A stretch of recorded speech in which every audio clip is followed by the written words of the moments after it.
Hi guys, good morning. இது வந்து முடவாட்டுக்கால் தொக்கு. ரெண்டாவது வந்து இன்னொன்று இருக்குது, பரண்டை தொக்குன்ட்டுங்க. இதோட பலன்கள் வந்து எப்படி இருக்குன்ட்டு பேக்ரவுண்டில் இருக்காதுல அண்ணன் அவர் சொல்லுவாப்புல. ஆனால் அந்த முடவாட்டுக்கால் பிரண்டை இதோட மகத்துவம் பற்றி சொல்லுங்கண்ணா. முடவாட்டுக்கால்கள் வந்து மூட்டு வலி, முடக்குவாதம் இதுக்கெல்லாம் ரொம்ப நல்லது.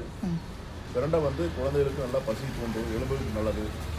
எலும்புக்கு இளம்பிரண்டை, மூட்டுக்கு முடக்கத்தான்கிற மாதிரி எலும்புக்கு இந்த இளம்பிரண்டை தொக்கு நல்லா ரொம்ப நல்லது. பெரியவங்களும் சின்னவங்களும் எல்லாருமே சாப்பிடலாம். பசி நல்லா தூண்டும், மூட்டுக்கு எலும்புக்கு நல்லா எலும்பு வளர்ச்சி அடையும், உடலில் இருக்கிற கழிவுகளை வந்து நல்லா வெளியேற்றும். இது வந்து பிரண்டைகர் வந்து இந்தியில் வந்து வஜ்ரவலின்னு சொல்லுவாங்க. இந்த வஜ்ரவலிங்கிறது உடம்பு வந்து நல்லா பத்திரமாக ஹார்ட் பிளாக்கே இருந்தாலும் ரெடி ஆகிடும். ஆனால் இதோட ரேட் எவ்வளோண்ணா? இது வந்து கரும்பு தொட்டி வந்தீங்கன்னா ரெகுலராக நீங்கள் வாங்கிக்கலாம். அப்படி இல்லைன்னா